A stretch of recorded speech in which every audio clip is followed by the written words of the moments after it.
Last episode में आपने देखा कि यिल्दिज़, जुनैद और उनके वकील की आपस में मुलाकात होती है। तो जुनैद ऑलरेडी परेशान होता है शेयर्स के मामले पर, तो वो यिल्दिज़ से बात करता है कि तुम शेयर्स पर अपना हक मत रखो। तो वो बोलती है कि तुम्हें ये चीज़ पहले सोचनी चाहिए थी, मैं तुम्हारे बारे में नहीं सोचूंगी। ये सारी बात जाकर यिल्दिज़ आमिर को बताती है, तो वहीं पर यिल्दिज़ को एक कॉल आती है किसी अनजान आदमी की। वो उसे कॉल पे कहता है कि तुम कोमल के पीछा करती हुई हॉस्पिटल तक पता लगाने जिन बातों के लिए गई थी वो मैं तुम्हें बता सकता हूँ, लेकिन उसके लिए तुम्हें हालिद जान को कस्टडी में देना होगा जुनैद की। ये बात आमिर के सामने होती है। आमिर और यिल्दिज़ जो है डिस्कस करते हैं कि आखिर ये कौन हो सकता है।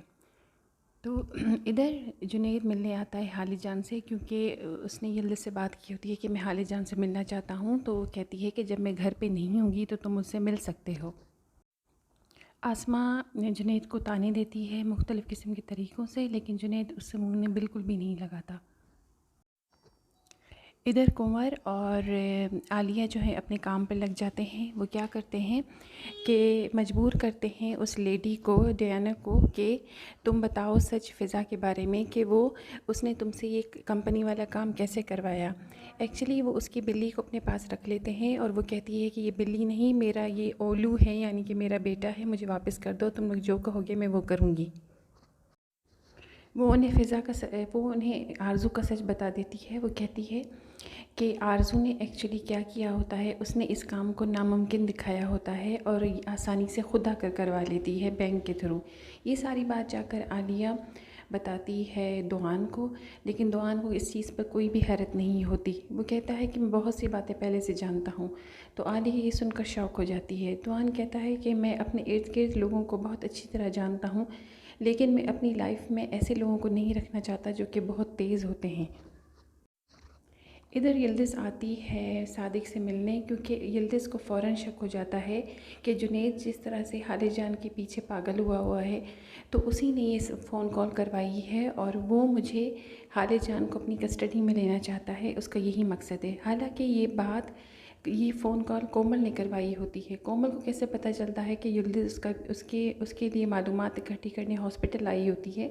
उसी हॉस्पिटल की एक डॉक्टर जो कि कोमल की फ्रेंड होती है, वो जाके बता देती है कि इस तरह की हुलिये वाली एक लड़की आती है जो कि जाती है रिपोर्ट रूम में कुछ एविडेंस जमा करने। तो कोमल उससे पूछती है कि वो किस तरह दिखती है, तो डॉक्टर उसे सारी उसकी अपीयरेंस बता देती है। तो इसी तरह कोमल उसको फ़ोन कॉल करवाती है और वो जानबूझकर हालिद जान का नाम कहती है कि लेना, क्योंकि वो चाहती है कि इसका शक यिल्दिज़ का डायरेक्टली चला जाए जुनैद पर। ये सारी बात सादिक से करते हुए यिल्दिज़ को उसका दुआन का जो असिस्टेंट है वो देख लेता है। वो जाकर दुआन को सारी सूरत हाल बता देता है कि यिल्दिज़ आई है, बहुत ज़्यादा गुस्से में है और वो क्या चाह रही है। वो चाहती है कि तुम लोग मुझसे मेरा पीछा कर रहे हो और कोमल की सच्चाई मालूम करने से मुझे रोक नहीं सकते। इधर जुनैद ऑफ़िस की छुट्टी ले लेता है क्योंकि वो बहुत ज़्यादा डिप्रेस होता है वकील वाले मामले पर और शेयर्स के मामले पर। तो घर में उसकी फ़िज़ा उससे मिलने आ जाती है। उससे पहले फ़ोन करती है तो वो उसे रिस्पॉन्स नहीं देता, तो वो घर उससे मिलने आ जाती है। घर आकर वो उससे सिंपैथसाइज़ करती है, कहती है कि मैं तुम्हारी फ्रेंड हूँ, मैं तुम्हें बहुत अच्छे तरीके से समझती हूँ और उसके करीब होने की कोशिश करती है। लेकिन जुनैद बहुत ज़्यादा इंटरेस्टेड नहीं होता। जुनैद के घर आते हुए फ़िज़ा को कोमल की, जो कि उसने मुखबरी के तौर पर एक असिस्टेंट रखी हुई है हेल्पर घर में, वो बताती है कि जुनैद के घर में यिल्दिज़ नहीं बल्कि कोई और लड़की आई हुई है। जिस पर कोमल सोचती है कि ये अब कौन आ गई, कोई किसी और जगह तो जुनैद का चक्कर नहीं चल रहा। तो वो ये सोचती है और सोचती है कि चले मैं जाकर उसके घर देखती हूँ। वो भी जुनैद के घर पहुंच जाती है जहाँ पर फ़िज़ा ऑलरेडी मौजूद होती है और उसी दौरान यिल्दिज़ भी पहुंच जाती है। तो यिल्दिज़ कहती है कि वाह क्या सीन है, क्या बातें चल रही हैं, तुम लोगों का आखिर मसला क्या है, जिसका जो मसला है वो आज खुल कर बता दे।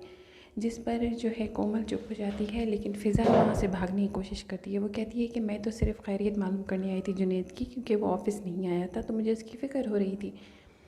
इस सारे सीन को देखकर कोमल भी चली जाती है और फ़िज़ा भी चली जाती है। जुनैद समझाने की कोशिश करता है यिल्दिज़ को कि देखो मुझसे गलती हुई है, लेकिन मैं तुम्हें अपनी फ़ैमिली को खोना नहीं चाहता, मैं हालिद जान को खोना नहीं चाहता।